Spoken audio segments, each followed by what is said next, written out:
ಮುಹರ್ರಂ ತಿಂಗಳು ಇಸ್ಲಾಮಿನಲ್ಲಿ ಅತ್ಯಂತ ಪವಿತ್ರವಾದ ತಿಂಗಳಾಗಿದೆ. ಈ ತಿಂಗಳು ಇಸ್ಲಾಮಿಕ್ ಕ್ಯಾಲೆಂಡರ್ ಪ್ರಕಾರ ವರ್ಷದ ಪ್ರಥಮ ತಿಂಗಳಾಗಿದೆ.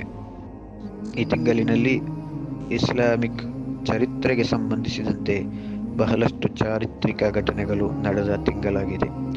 ಅದರಲ್ಲೂ ಪ್ರತ್ಯೇಕವಾಗಿ ಮುಹರ್ರಂ 10ರ ಆಶುರಾ ದಿವಸ ಅತ್ಯಂತ ಮಹತ್ವಪೂರ್ಣವಾದಂತಹ ಘಟನೆಗಳು ನಡೆದಂತಹ ದಿವಸವಾಗಿದೆ.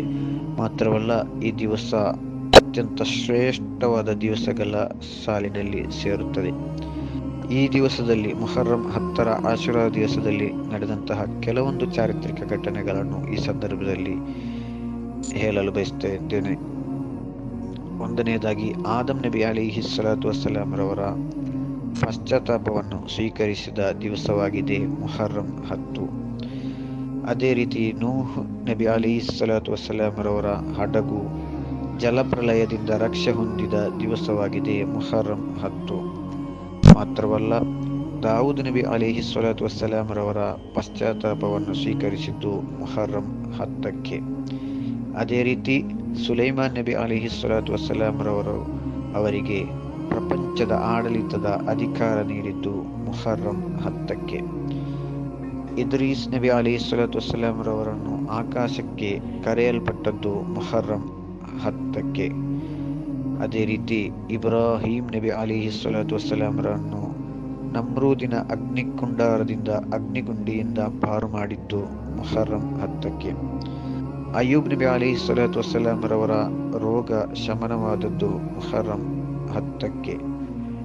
ಅದೇ ರೀತಿ ಯೂನುಸ್ ನಬಿ ಅಲೈಹಿಸ್ಸಲಾತು ವಸ್ಸಲಾಂ ರವರು ಮೀನಿನ ಹೊಟ್ಟೆಯಿಂದ ರಕ್ಷೆ ಹೊಂದಿ ಹೊರಬಂದದ್ದು ಮುಹರ್ರಂ 10ಕ್ಕೆ.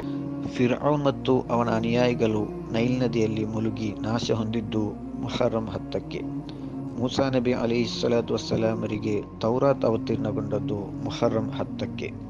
ಅದೇ ರೀತಿ ಯೂಸುಫ್ ನಬಿ ಅಲೈಹಿಸ್ಸಲಾತು ವಸ್ಸಲಾಂ ರವರು ಜೈಲಿನಿಂದ ಬಿಡುಗಡೆ ಹೊಂದಿದ್ದು ಕೂಡ ಮುಹರ್ರಂ 10ಕ್ಕೆ. ಯಾಕೂಬ್ ನಬಿ ಅಲೈಹಿಸ್ಸಲಾತು ವಸ್ಸಲಾಮರಿಗೆ ಕಣ್ಣಿನ ದೃಷ್ಟಿ ಮರಳಿ ಲಭಿಸಿದ್ದು ಕೂಡ ಮುಹರ್ರಂ 10ಕ್ಕೆ. ಭೂಮಿಗೆ ಪ್ರಥಮವಾಗಿ ಮಳೆ ವರ್ಷಿಸಿದ್ದು ಮುಹರ್ರಂ 10ಕ್ಕೆ. ಅದೇ ರೀತಿ ಅಲ್ಲಾಹನ ಅನುಗ್ರಹ ಪ್ರಥಮವಾಗಿ ಭೂಮಿಗೆ ತಲುಪಿದ್ದು ಕೂಡ ಮುಹರ್ರಂ 10ಕ್ಕೆ. ಮುಹರ್ರಂ 10ರ ಉಪವಾಸ ನಮ್ಮ 1 ವರ್ಷದ ಪಾಪವನ್ನು ಮನ್ನಿಸಲ್ಪಡುತ್ತದೆ ಎಂದು ಹದೀಸಿನಲ್ಲಿದೆ. ಆದ್ದರಿಂದ ಈ ಅತ್ಯಂತ ಶ್ರೇಷ್ಠವಾದ ಮುಹರ್ರಂ 10ರ ದಿವಸ ನಾವು ಉಪವಾಸ ಹಿಡಿಯಬೇಕು. ಮಾತ್ರವಲ್ಲ, ಆ ರಾತ್ರಿ ಹಲವಾರು ಜಿಕ್ರ್, ಸ್ವಲಾತ್ ಮತ್ತು ಕುರ್ಆನ್ ಪಾರಾಯಣದ ಮೂಲಕ ಸಮೃದ್ಧಿಗೊಳಿಸಬೇಕು.